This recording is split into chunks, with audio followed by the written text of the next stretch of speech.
Hello viewers, నేను Rohan. Welcome to social post. ఇటీవల Rajasthan high court ఇచ్చినటువంటి తీర్పు సంచలనాత్మకంగా మారింది. అంటే లివింగ్ రిలేషన్షిప్లో ఉన్నటువంటి వాళ్ళకి ఒక ఏజ్ లిమిట్ ఇస్తూ ఒక బాంబ్ అయితే పేల్చింది. మరి ఆ వివరాలు ఏంటి, ఆ పూర్తి విషయాలు మనం ఈ వీడియోలో తెలుసుకునే ప్రయత్నం అయితే చేద్దాం. మనతో పాటు ఉన్నారు హైకోర్టు అడ్వకేట్ రవీంద్రనాథ్ గారు. సార్తో మాట్లాడదాం. నమస్తే సార్. నమస్తే అండి.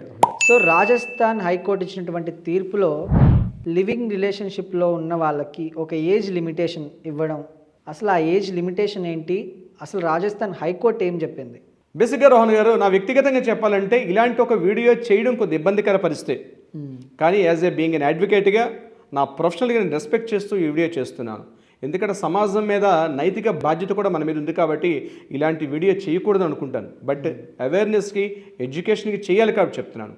ఇటీవల కాలంలో మేజర్లా మైనర్లా అనే విషయాన్ని పక్కన పెట్టి అమ్మాయిలు అబ్బాయిలు ప్రేమలో పడడం సహజం అయిపోయింది. మనకి చట్టం ఏం చెప్తుంది? అబ్బాయి యొక్క వయసు 21 years, అమ్మాయి యొక్క వయసు 18 ఏళ్ళు.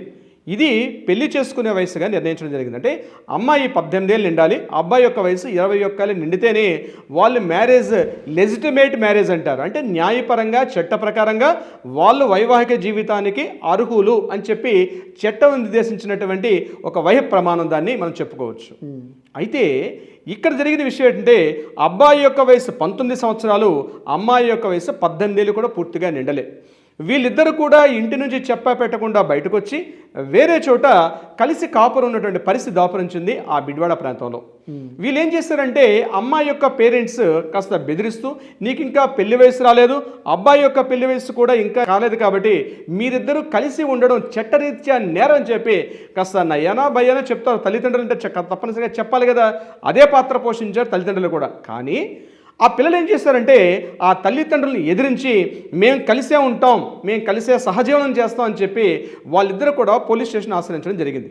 పోలీస్ స్టేషన్ ఆశ్రయించినప్పుడు పోలీసులు కూడా మీరు కలిసి ఉండడానికి సరిపోరు, ఎందుకంటే మీకు ఇంకా పెళ్లిడి వయసు రాలేదు కాబట్టి చెప్పి పోలీసులు కూడా మందలించే ప్రయత్నం చేశారు. వాళ్ళు ఏం చేశారంటే ఆ మాట వినకుండా వాళ్ళు డైరెక్ట్గా కోర్టులో అప్పీల్ చేయడం జరిగింది.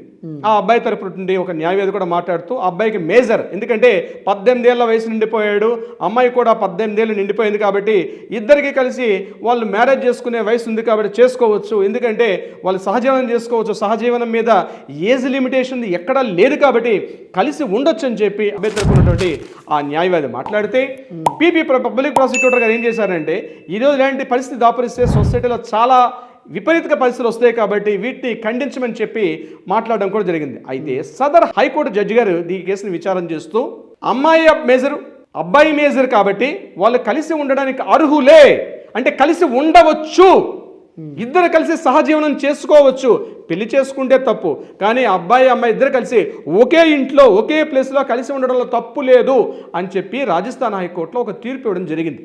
ఇది కొద్ది ఇబ్బందికరే. అంటే ఇవన్నీ ఇలా కరెక్టా రాగానే మనం నిజాలను గురించి డిబేట్ చేసుకునే పరిస్థితిలో మనం లేవు. జడ్జి గారు ఇచ్చారు కాబట్టి ఆ తీర్పుని మనం అందరం కూడా యాక్సెప్టెన్స్ ఇవ్వాల్సిందే ఈ సైటేషన్ విషయంలో. సో పర్టికులర్ ఈ కేసు విషయంలో మనకు తెలిసిన విషయం ఏంటి అంటే మేజర్లు అయితే చాలు, అమ్మాయి అయినా అబ్బాయి అయినా సరే కలిసి ట్రావెల్ చేసుకోవచ్చు, ఒక ఇంట్లో కలిసి ఉండొచ్చు, థర్డ్ పర్సన్ వచ్చి ఎందుకున్నాం అని చెప్పి అడిగే హక్కు అటు వీళ్ళ పేరెంట్స్కి కానీ అటు వాళ్ళ పేరెంట్స్కి కానీ అడిగే హక్కు లేదు అని చెప్పి రీసెంట్గా మనకి రాజస్థాన్ జోధ్పూర్ హైకోర్టు తీర్పిస్తూ మరలా ఏం చెప్పారంటే అమ్మాయికి కానీ ప్రాణరక్షణ ఇవ్వాల్సిన బాధ్యత కూడా పోలీసులకు ఉందని చెప్పి పోలీసులకు ఒక దిశానిర్దేశం కూడా చేయడం జరిగింది ఈ పర్టికులర్ కేసు విషయంలో. So end of the day మనకు తెలిసిన జడ్జిమెంట్ ఏంటి, ఈరోజు మేజర్ అయితే చాలు, బోత్ జెండర్స్ కూడా కలిసి ఉండవచ్చు, మ్యారేజ్ అనేది పక్కన పోతుంది. ఆల్రెడీ ఇదే దెబ్బ మనం 2019లో జరిగింది తీర్పు విన్నాం, అడల్టరీని అక్కడ రెగ్యులర్ చేశారు.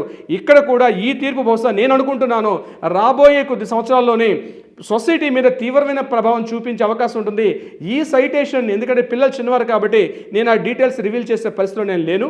బట్ రాజస్థాన్ హైకోర్టు తీర్పుని కొత్త గూగుల్లో కూడా మీకు వస్తుంది కాబట్టి డెఫినెట్గా సమాజం మీద ఒక తీవ్రమైన ప్రభావాన్ని చూపించే అవకాశం ఉంది. ఇక్కడ జడ్జి గారు కూడా ఆయన మానవాతీతుడేమి కాదు, అక్కడ ఉన్నటువంటి చట్టాలను ఇంప్లిమెంట్ చేయాల్సిన బాధ్యత. ఇక్కడ నేను జడ్జి గారిని తప్పు పట్టాల్సిన అవసరం లేదు. బీయింగ్ ఎన్ అడ్వకేట్గా నేను చూస్తుంటాను కొన్ని సందర్భాల్లో వ్యక్తిగతంగా ఉన్నటువంటి అభిప్రాయాన్ని అక్కడ తీసుకొచ్చి చూపించే ప్రయత్నం చేయరు.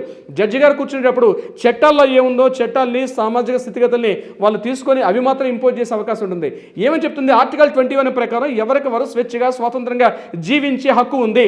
పెళ్లి చేసుకుంటే మాత్రాన కలిసి ఉండకూడదు, ఆమె మీద ఒక హక్కులు, ఈ అబ్బాయి మీద కొన్ని హక్కులు ఉంటుండే, హక్కులు ఉండొచ్చు గాక, కానీ ముందుగా వాటన్నిటికన్నా ముందు ఎవరి స్వేచ్ఛా స్వాతంత్రం అనేది ఒక హక్కు ఉంది. ఆర్టికల్ 21 మనకి ఇండికేట్ చేస్తుంది. అదే ఇక్కడ చెప్పడం జరిగింది జడ్జి గారు, సదర్ జడ్జి గారు కూడా. ఏం చెప్పారు? వీళ్ళిద్దరూ మేజర్లు కాబట్టి తప్పనిసరిగా వీళ్ళు కలిసి సహజీవనం చేసుకోవచ్చు, వీళ్ళ మీద ఇబ్బందులు కలిగితే పోలీసుల ప్రొటెక్షన్ కూడా ఇవ్వాలని చెప్పి ఈ తీర్పు యొక్క సారాంశం Rohan garu. Right, thank you so much Rabindranath garu. Thank you so much Rohan గారు.